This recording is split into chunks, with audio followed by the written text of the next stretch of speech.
เตรียมตัวกราบพระทำวัดเย็นทำวัดเช้าครับทั้งหมดกราบพระพร้อมกันครับกราบกราบกราบ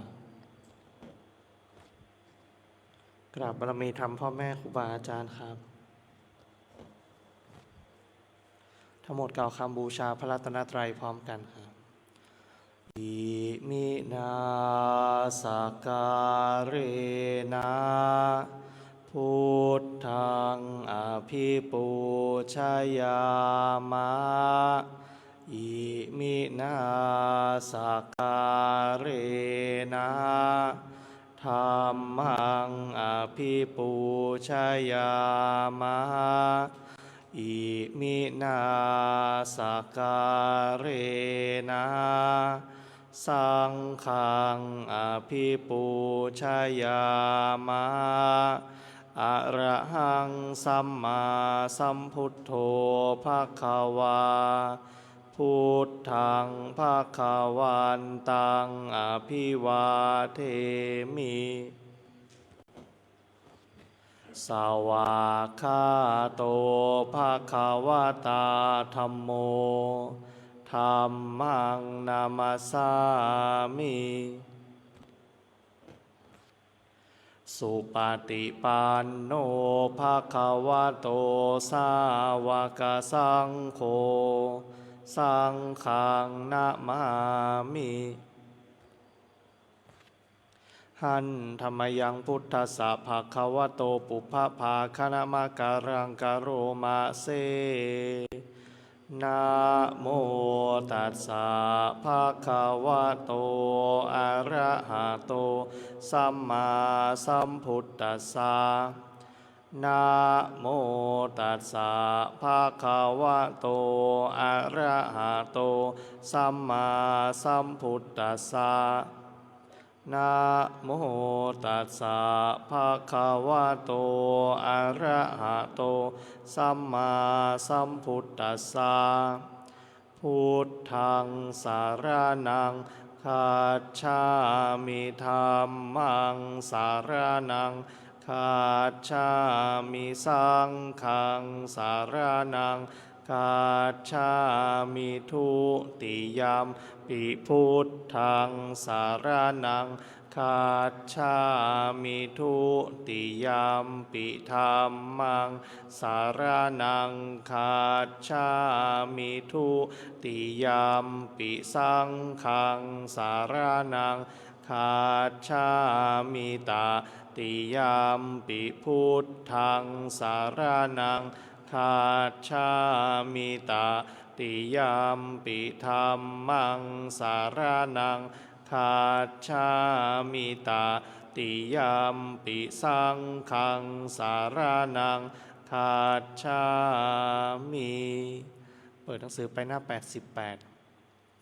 หันธรรมยังธรรมนิยตาสุตตะปะทังพนามะเสข้าพระเจ้าได้ฟังมาจากพระผู้มีพระภาคเจ้าดังนี้ว่าในสมัยหนึ่งพระผู้มีพระภาคเจ้าเสด็จประทับอยู่ในพระเชตวันมหาวิหารของท่านอนาถบิณฑิกเศรษฐีในเมืองสาวัตถีในการครั้งนั้นแลพระผู้มีพระภาคเจ้าได้ตรัสเตือนสติภิกษุทั้งหลายให้ตั้งใจฟังและพิจารณาตามพระดำรัสของพระองค์ครั้งเมื่อภิกษุเหล่านั้นกราบทูลด้วยความเคารพพร้อมที่จะรับฟังแล้วพระผู้มีพระภาคเจ้าจึงได้ตรัสอย่างนี้ว่าดูก่อนภิกษุทั้งหลายความเกิดขึ้นของพระตถาคตเจ้าทั้งหลายหรือว่าความไม่เกิดขึ้นแห่งพระตถาคตเจ้าทั้งหลายสักแต่ว่าเป็นธาตุที่ตั้งอยู่กำหนดอยู่แล้วตามธรรมดาว่าเป็นสังขารคือรูปนาม ที่มีเหตุมาจากธาตุทั้งหลายประชุมกันโดยมีอวิชชาตัณหากรรมปรุงแต่งขึ้นล้วนแต่ไม่เที่ยงมีความแปรปรวนไปเป็นธรรมดาเราตถาคตรู้พร้อมเฉพาะอยู่ถึงเฉพาะอยู่ส่วนธาตุนั้นครั้นรู้พร้อมเฉพาะแล้วบอกกล่าวแสดงบัญญัติแต่งตั้งแล้ว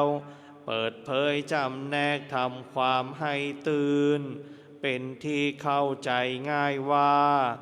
สังขารคือรูปนามที่มีเหตุทั้งหลายมาจากธาตุทั้งหลายประชุมกันโดยมีอวิชชาตัณหากรรมปรุงแต่งขึ้นล้วนแต่ไม่เที่ยงมีความเกิดขึ้นตั้งอยู่แปรปรวนไปแล้วก็ดับไปเป็นธรรมดาดังนี้ดูก่อนภิกษุทั้งหลายความเกิดขึ้นของพระตถาคตเจ้าทั้งหลายหรือว่าความไม่เกิดขึ้นแห่งพระตถาคตเจ้าทั้งหลายสักแต่ว่าเป็นธาตุที่ตั้งอยู่มีอยู่กำหนดอยู่แล้วตามธรรมดาว่าเป็นสังขารคือรูปนามที่มีเหตุมาจากธาตุทั้งหลายประชุมกันโดยมีอวิชชาตัณหากรรมปรุงแต่งขึ้นล้วนแต่เป็นทุกข์เหลือทนทนต่อการถูกกระทบกระทั่งเบียดเบียนไม่ได้เราตถาคตรู้พร้อมเฉพาะอยู่ถึงพร้อมเฉพาะอยู่ส่วนธาตุนั้นครั้นรู้พร้อมเฉพาะแล้วถึงพร้อมเฉพาะแล้วบอกกล่าวบัญญัติแต่งตั้งแล้วเปิดเผยจำแนกทำความให้ตื่นเป็นที่เข้าใจง่ายว่าสังขารคือรูปนามที่มีเหตุมาจากธาตุทั้งหลายประชุมกันโดยมีอวิชชาตัณหากรรมปรุงแต่งขึ้นล้วนแต่เป็นทุกข์เหลือทนทนต่อการถูกกระทบกระทั่งเบียดเบียนไม่ได้ดังนี้ดูก่อนภิกษุทั้งหลายความเกิดขึ้นของพระตถาคตเจ้าทั้งหลายหรือว่าความไม่เกิดขึ้นแห่งพระตถาคตเจ้าทั้งหลายสักแต่ว่าเป็นธาตุที่ตั้งอยู่มีอยู่กำหนดอยู่แล้วตามธรรมดา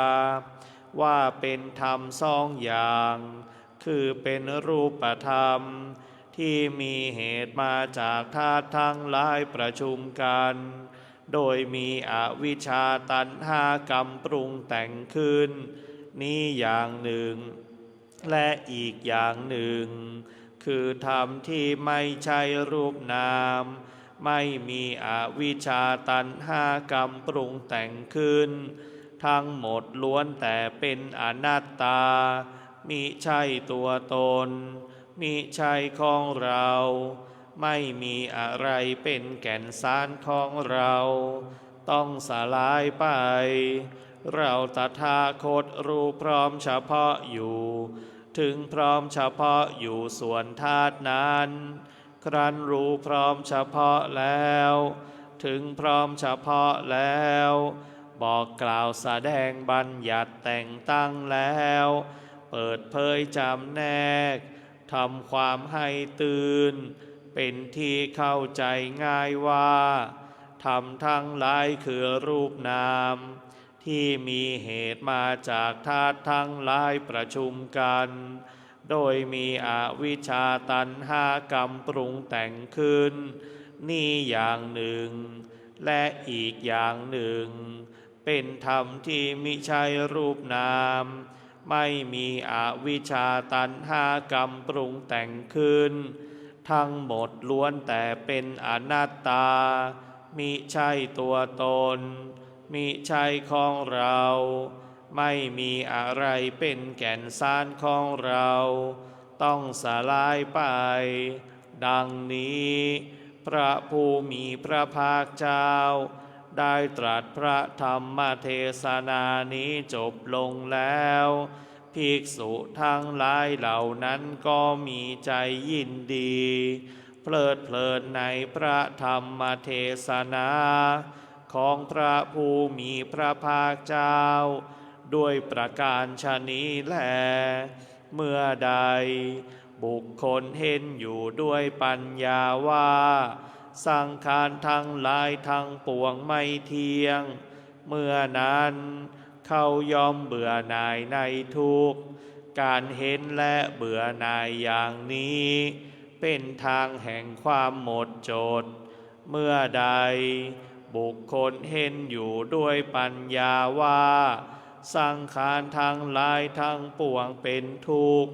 เมื่อนั้นเขายอมเบื่อหน่ายในทุกข์การเห็นและเบื่อหน่ายอย่างนี้เป็นทางแห่งความหมดจดเมื่อใดบุคคลเห็นอยู่ด้วยปัญญาว่าธรรมทั้งหลายทั้งปวงเป็นอนัตตาเมื่อนั้นเขายอมเบื่อหน่ายในทุกข์การเห็นและเบื่อหน่ายอย่างนี้เป็นทางแห่งความหมดจดในบรรดามนุษย์ทั้งหลายชนผู้เข้าไปถึงฝั่งคือพระนิพพานมีประมาณน้อยมากทีเดียวส่วนหมู่สัตว์คือชนที่เหลือนอกจากนี้ยอมแล่นเลาะไปตามชายฝั่งเกาะสกายทิฏฐิอยู่นั่นเทียวสำหรับหมู่ชนที่มีปกติประพฤติตามธรรมที่พระตถาคตเจ้าทรงกล่าวไว้แล้วโดยชอบก็จักถึงฝั่งคือพระนิพพานล่วงพ้นวัฏฏะสงสารอันเป็นที่ตั้งแห่งมัจจุคือกิเลสมารที่บุคคลข้ามได้ยากยิ่งนั้นไปได้บัณฑิตควรจะละธรรมอันดำเสียแล้วพึงเจริญธรรมอันขาวให้มีขึ้นโดยอาศัยเอาจิตเกาะพระนิพพานแดนที่ไม่มีตัณหาออกจากตัณหาอะไรแล้วพึงละกามทั้งหลาย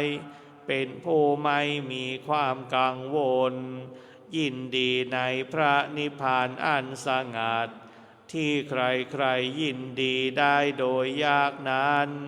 บัณฑิตควรทำจิตให้ผ่องแผ้วจากกิเลสเครื่องเศร้ามองทั้งหลายดังนี้แลสำหรับการสวดมนต์สายแท้ธรรมในช่วงเช้าไว้แต่เพียงเท่านี้ลำดับต่อไปจะได้เปลี่ยนอิริยาบถเป็นการเดินจงกรมครับ